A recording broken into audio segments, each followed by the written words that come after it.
Hello, this is Pharmacist Cherokee calling from Health Plan. Is this Miss Mary Smith? Yes, hello, how are you doing today? Good, thank you for asking. Well, I'm calling to see if now might be a good time to do your once-a-year medication review. Do you have a couple minutes or so? Great. All right, let's get right into it. Hey, it's Dr. Cherokee, and in this video, I'm going to be talking to you about what does an MTM pharmacist actually do? So stay tuned. First off, this video is definitely going to be a two-parter. So this is part one about the most obvious part of being an MTM pharmacist. So if you saw that clip before, that's basically what I look like on a daily basis. It's me on the computer, typing things up and talking to people on the phone. That's the gist of it. But let's get into more of the details about what that actually means. So aside from, of course, logging in for the day, getting on the secure VPN network that we have to operate in from being remote workers, you're checking a bunch of emails for any, company updates or workflow updates. There are a lot of those throughout the year. But let's get into what I'm actually doing when you see me typing and talking.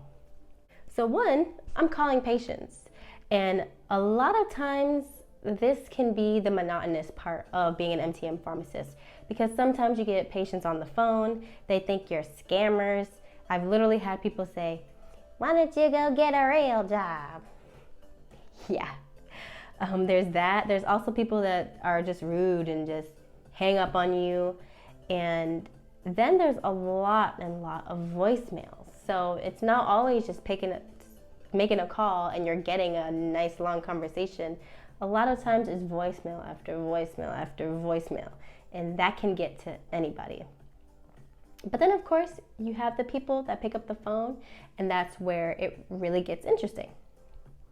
So second part of what I'm doing as an MTM pharmacist is I verify their information, and a lot of times this is what gets some people. They don't like giving out their phone number, their address, and their birthday over the phone, even though literally on my screen I have it.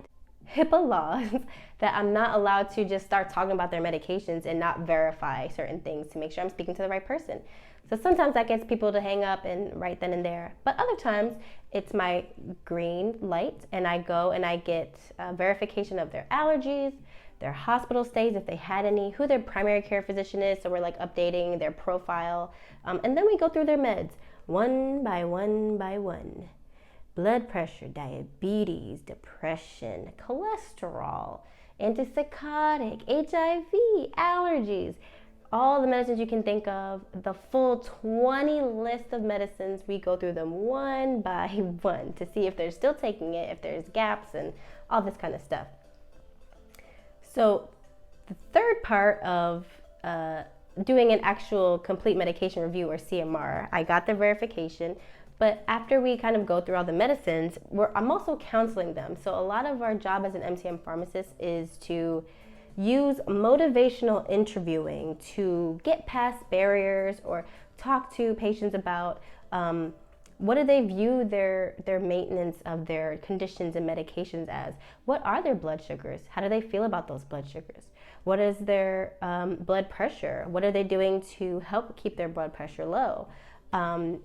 How often are they having swelling if they have heart failure? Do they have a plan for if they gain a bunch of water weight, and start having exacerbation from heart failure? So a lot of that counseling and talking is going on during the calls. We're also talking about sensitive information like pain levels, and that's where it kind of gets into members, telling me about their pain or their past or what happened, getting into their discomforts or their dissatisfaction with something. And a lot of times these conversations can be really in-depth, and you get a really good feel, and you can actually talk to and, work with people. Sometimes they're just really short, and you get answers like, "Yeah, it's doing good. Yeah, I'm doing fine. Yep, I take that." That's kind of all you get. So, But I would say another important part of what I'm doing is I'm really listening to these patients. The reason why the MTM program exists is really to save, of course, the health the health companies some money from having people not go into the hospital.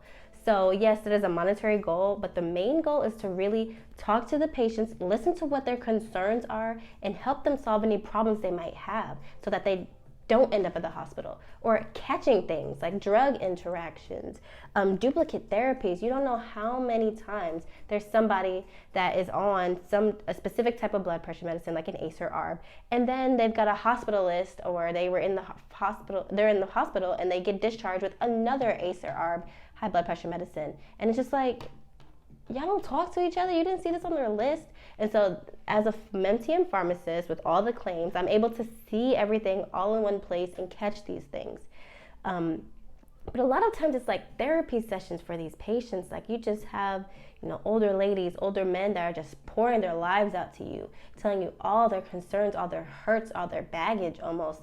And I'm just sitting there, I help where I can, transfer to customer service about benefits questions.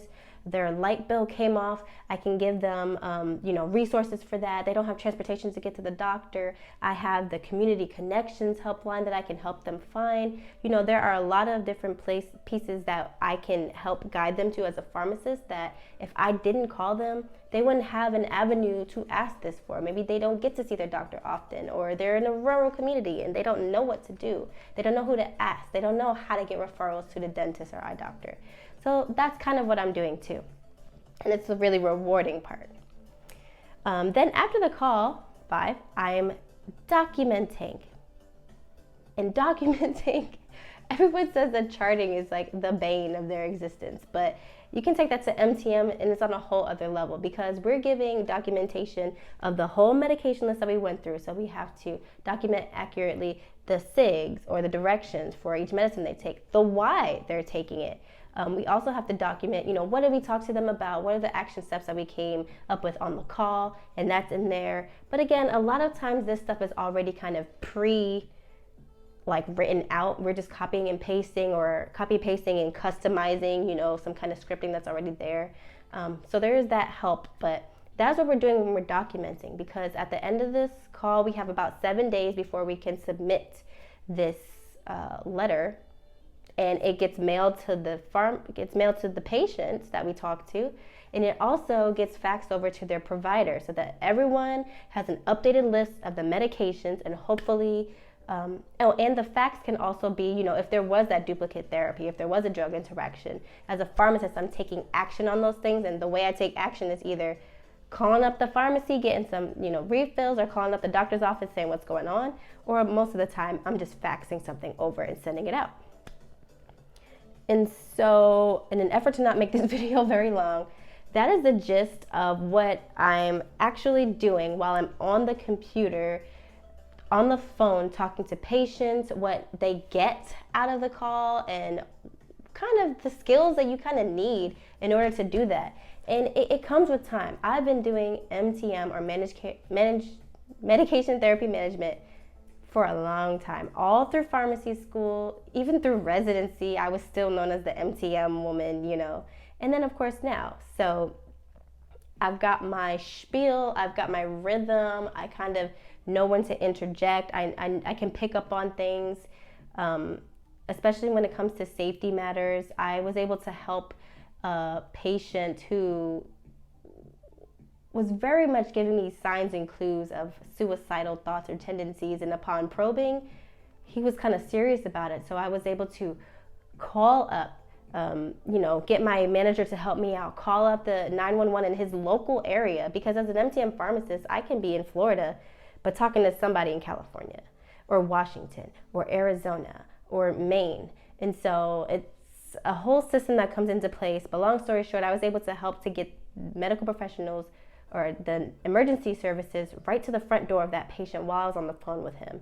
And these are the kinds of impacts and things that we can do as MTM pharmacists. We're very member facing. We really get, I feel like, to use the most of our clinical knowledge and talk to people. It may not be all the obscure disease states like transplant and oncology and things like that, but these are everyday people with everyday problems, and the most abundant of people and problems like diabetes, heart failure, depression, things like that. And so I really get a lot out of what I do every day, and that's why I love it. So I was probably talking very fast, but if you're interested in learning more about the managed care field in general or other roles of pharmacy, you can definitely check out some of my other videos, specifically my managed care pharmacy playlist that talks more about how to get into managed care, how to get a position like this, and things like that. So you can check that out in the links somewhere above me. But otherwise, check out part 2 of this video when I go into the other aspects of my job as an MTM pharmacist. And you can also find me on social media at Dr. Cherokee, or that's at dr.cherokee. Thank you so much for watching again. Sincerely, Dr. Cherokee.